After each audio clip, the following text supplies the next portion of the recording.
Imagine this. You share a home with someone you love. You go to work. You pay the rent. You make dinner. And he is exploring his spiritual awakening. He tells you that you are blinded by your ego. He calls your boundaries bitterness. He calls your worry about the bills a trap that keeps you from rising higher. And you sit there wondering, am I the problem? Or is something here fundamentally wrong? Welcome to Spirita Vivo. Today we are talking about one of the most important distinctions on any spiritual path. The difference between genuine spiritual awakening and what I call spiritual ego. And why knowing this difference might be the most loving thing you can do for yourself and for others. I want to tell you about Sarah. Sarah is 48. She lives in Asheville, North Carolina. And for 2 years, she loved a man she truly trusted. He started reading spiritual books, meditating every day, talking about consciousness, about vibration, about letting go. Sarah was genuinely moved by this. She respected his path. She gave him space. Then he lost his job, and he refused to find another one, not because he was sick, not because he had a better plan, but because working in his view was survival mode, and survival mode was beneath him now. Sarah paid the rent, the electric bill, the car, the insurance, and when she asked him to help, he told her to let go of her ego. I want to stop right here and ask one question. What does any of this have to do with awakening? Because here is what I believe, and this is the heart of today's episode. Real awakening does not make you less responsible. It makes you more responsible. Real awakening opens the heart. It brings compassion. It brings humility. It lets you see the weight another person is carrying, and you want to help carry it, not add to it. What Sarah was living through was not awakening. It was something else. Something that looks like spirituality from the outside, but is not. Spiritual ego happens when someone uses spiritual language to escape responsibility, to control others, to make criticism impossible. It sounds like this. You are not as far along as I am. Your ego won't let you understand this. Society's rules no longer apply to me. If you truly loved me, you would accept me exactly as I am, even when I contribute nothing. That sounds spiritual, but look more closely. Every single one of those sentences has the same structure. I am right. You are wrong. And if you don't see that you are the problem, that is not awakening. That is ego wearing spiritual clothing. Someone in a Reddit thread wrote something that stayed with me. They said, spiritual awakening can have side effects. Sometimes people develop a spiritual ego, a feeling of standing above others. It can make someone lose sight of the fact that half of life is simply being human.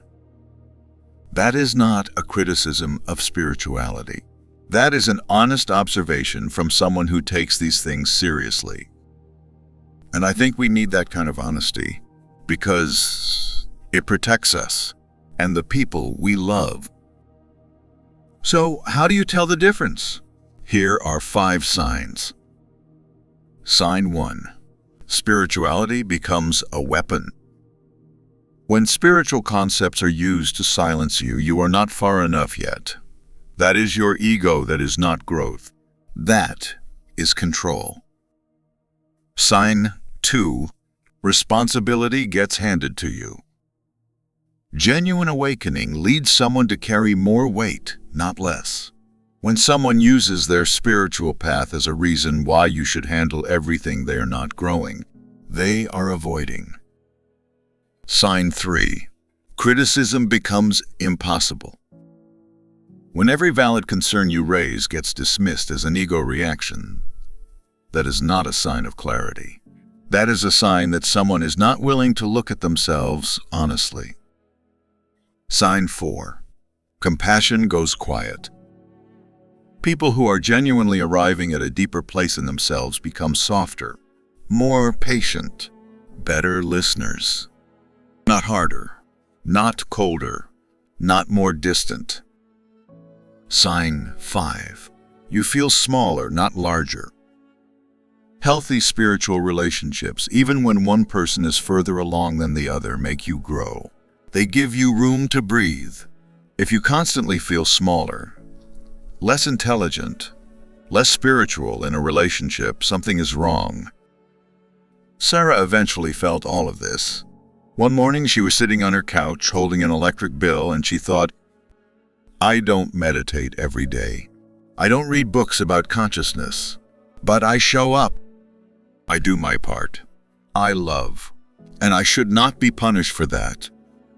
And in that moment she knew, this has nothing to do with spirituality anymore. This is simply not okay. I don't want to leave this here on the shadow side alone, because real spiritual growth, it exists, and it is beautiful. Real awakening means you become freer but not less responsible. You let go, but you don't leave people behind. You see through your ego, and that makes you more humble, not more arrogant. And yes, two people can be at very different places on the path. That is completely possible. One person meditates every morning. The other doesn't. One reads Eckhart Tolle. The other reads thrillers. That is not a problem. The problem begins when one person starts looking down at the other. When I am further along becomes you are less than. When spiritual growth turns into a hierarchy instead of a bridge. If you love someone who is walking a spiritual path, or if you are on one yourself, the question that matters is not, is my partner as far along as I am? The question that matters is, does our love grow through this path or does it shrink? And if it shrinks, something is wrong. Not with you, not with them, but with the path that is being walked. Sarah did write something after everything that happened. She said, I still love him, but I chose my life. I find that courageous, genuinely courageous, because sometimes the most spiritual thing we can do is choose ourselves, not from ego, from self-respect. If there is one thing I want you to carry with you from today's episode, it is this. Real growth makes you gentler, not superior. It opens your heart. It does not close it. And it takes responsibility for yourself and for those you love. If you don't see that in someone, don't believe everything that sounds spiritual. Trust what you feel. This is Spirita Vivo. If this episode moved something in you, share it. There might be someone in your life who needs to hear this right now. Until next time, live lightly.